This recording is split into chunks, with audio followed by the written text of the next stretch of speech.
great way to get cut. If you're looking to and never experiment play again. with a different profession. Yeah. In the meantime, staying in the division, this is Lamar Jackson and his rookie wide receiver, Jacoby Lane. I'm hearing good things about this young player, Lewis. Look, Jacoby and Micah were together out there at USC now, and Jacoby was that tall, high riser who had good speed, who could win 50-50 balls. That's what you're seeing right there. He's going to be a surprise player for them. They did a nice job of putting bringing in some young pieces on this football team, offensive line, wide receiver, tight end. They're right there. Let me get Jeremy Fowler in on this conversation. He's in Philly today, but he was at Ravens training camp yesterday, and he joins us live.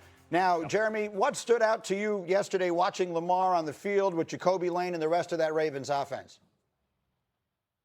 Greeny, the Ravens are hunting big plays. Lamar Jackson was going deep a ton yesterday, and they were connecting on a lot of them. And I talked to a coach over there who said, don't worry so much about the offense, under center, play action with Declan Doyle. Lamar Jackson makes magic with any scheme, so they'll be just fine. They're not worried about him. You mentioned Jacoby Lane. He made a great one-handed catch, but he made several plays yesterday, so they're trying to give the younger guys a chance to develop next to Zay Flowers and Derrick Henry. They know what those two can do. In the past, they've went and signed that retread receiver, the 30-plus-year-old former All-Pro. They feel like they don't need to do that right now. They want to see what the young guys can do, and Lane is delivering so far. Yeah, he's been good. And Zay Flowers yesterday got a 4-year, $140 million extension. G-Mac, let me come to you. I've got this theory that Lamar Jackson's going on a scorched earth tour this year. Whatever was going on with him and John Harbaugh, I don't pretend to know, but clearly there was some friction internally there. He was involved in the coaching search. He's got the guy he wants. He's been invested from day one. His peers voted him the 69th best player in the NFL. I think Lamar Jackson's going to go nuts this year. Yeah, I believe that, but it's going to take some time to get this thing going. People believe just because your roster's great that you're going to get off to a hot start. I always think about how the Bucs won the Super Bowl, but if you think back to their season, how did that season start? They brought in Tom Brady with a team that had tons of talent, but they went on the road versus the Saints, who had an established coach and quarterback that were already together. Right. And Tom Brady threw pick six to start the season. And then they lost to the Saints twice this season, and it just looked a little shaky, looked a little rocky. They had the bye week, and then they got it rolling. That's what comes with having a new head coach. So Jesse Minter comes in there. He has all the tools necessary to make this defense great. The offense is set in place, but it's not just going to be smooth sailing immediately because it's a new coach, and they got to get adjusted. What do you think? Yeah, that makes a ton of sense. Look, if you've ever had the privilege, I've had the privilege of being on a headset on game day just to hear it from a coach's perspective. It's chaos, dude. It's chaos, and these guys are trying to learn one another. It's one thing to call plays in practice and script, a 7-on-7 in team period. It's another when you've got 90,000 people and people are actually hitting your quarterback, and actually hunting him and putting him down. They're going to have to learn each other the first quarter of the season. It's going to be like an extended training camp. But this team is talented, and there's a reason why Declan Doyle is thought of the way he is, and we already know who Lamar is. Lamar has already said, you know who I am. The good news is, though, there is familiarity. Minter, Anthony Weaver, I've talked to him about it up there, defensive coordinator. I mean, he is familiar with that system, as familiar as anybody. So the Ravens culture is still in place up there, even though Harbaugh's gone. This is not a completely fresh start. Understood, but it is going to No be doubt. the For the offense players especially. should be vastly different, right? With the new coming in, we'll see if it looks a little like that Bears offense, which took some time to get going last year, but by playoff time looked awfully good. I mentioned, Jeremy, that you were in Philadelphia, where among other things it looks rainy. What will you be watching for today with Jalen Hurts and that offense? Yeah, Greeny, Hurts has to deal with the rain. He also has to deal with some players out. Can he elevate the offense without Devontae Smith, who was out yesterday with a hamstring? First-round pick Mekhi Lemon also dealing with some hamstring tightness. These are not considered long-term issues, but something the offense has to deal with. Now, keep in mind, when I talk to people with the Eagles about how camp's going, the very first thing they all mention is this defense looks unbelievable right now. So Hurts has major issues just to get past them every day. But the sentiment here is that the offense does look cleaner, is playing a little faster. So that's a good sign. And one name to watch who's really impressed, Dontavian Wicks, former Green Bay receiver. They got him in a low-cost trade this offseason. He's shown to be able to high point the ball. He's making a lot of contested catches. So I'm expecting Hurts to float it up to him today a couple times. So all the attention is going to be on the offense, and understandably so. I believe it's the 42nd consecutive year they have a new offensive coordinator. But it is the defense, right? I was reading Jeremy's notes this morning. Like, that defense, they think they could be the best defense in the NFL. Yeah, and look, I mean, and when you think about it, they're not even at full strength yet. But Vic Fangio is someone who you knew that he would have this team really ready to go because this is a team that's now comfortable in this scheme. He has the right kind of pieces forward. They've got playmakers all 3 levels. And so, look, offense is a time on task side of the football. You need to have your guys available. You need to rep and rep and rep. That's why I think, look, these hamstring injuries, that's something to watch as far as how quickly they can then transition to start the regular season. So they won the division back-to-back years, Jeff. First team to do that in a generation. They're favored to do it again. You think they do it again? I think Dallas is going to be sneakier than people expect them to be. To me, Dallas is that maybe sneaky is not the right word, but we're just so accustomed to assuming that they're going to lose. Dallas to me should be favored in the division, but I do understand why Philly. I agree. You do. I agree. Dallas should be favored because we looked at how. If you look at Philly last year, they know how to win games.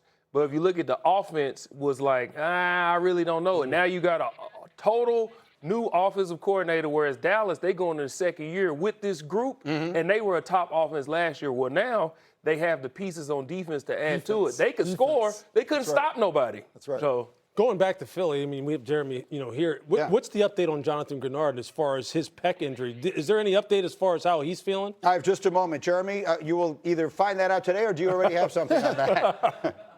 Yeah, we're gonna be watching that closely. That's not considered a long-term thing, but he is out for now. So they are rushing the passer without Grenard, at least in the short term. I don't expect to see him on the field today. How about you got an assignment now from Lewis Riddick? Yeah, how about that? See, that's TV for you right there. As a reporter, there's nothing My worse guy than a Lewis, guy I'm like on you. it. He's like, what about me? Jeremy's Googling. I want to ask you an unexpected question. Okay. Dodge the raindrops today, Jeremy. We'll be checking in with you as the week goes on. He's doing his training camp tour. Graziano's doing it on the men. Yesterday, the Packers superstar talking about his recovery from ACL surgery. He's right now on the physically unable to perform list. He'll likely remain there to start the season. He says a return against the Cowboys in Week 6 is what's realistic. Right now, his focus is on being at the top of his game when he returns. People are worried about the knee. They should be worried about how I'm going to play when I get back. The anger, the frustration, the things that I'm going to have to let out because, how long it's been since I played. So I think that's what people should really worry about, like, how great is Micah going to be when he gets back? Not about when I get back, because that's the short term. That's what I'm talking about. He didn't say it in animated fashion, but the words, that's what you want to hear him say, right? The world should be worried about when I come back. Yeah, that's how alphas are. Look, he's basically channeling his inner Kevin Durant. He's basically telling the league, you know who I am, and you know what it'll be like when I come back. So don't start tripping about when I'm going to come back. Just know this, when I do and I'm feeling right, as Gerald's going to talk about, you know what you have to worry about. And that's exactly what you expect from a guy like this. He's dominated every level of football in his entire life. I would expect it to be nothing different, or let's just say I would expect him to not act any other way than exactly how he acted right Fair there. enough, but G-Mac, there isn't any certainty to what he'll be when he returns. Take us through the process of the elite athlete coming back from an injury like that. Yeah, the rehab process is the easy part. And rehab is not easy, but pushing through the rehab because you know what's at the end of the tunnel is the easy part.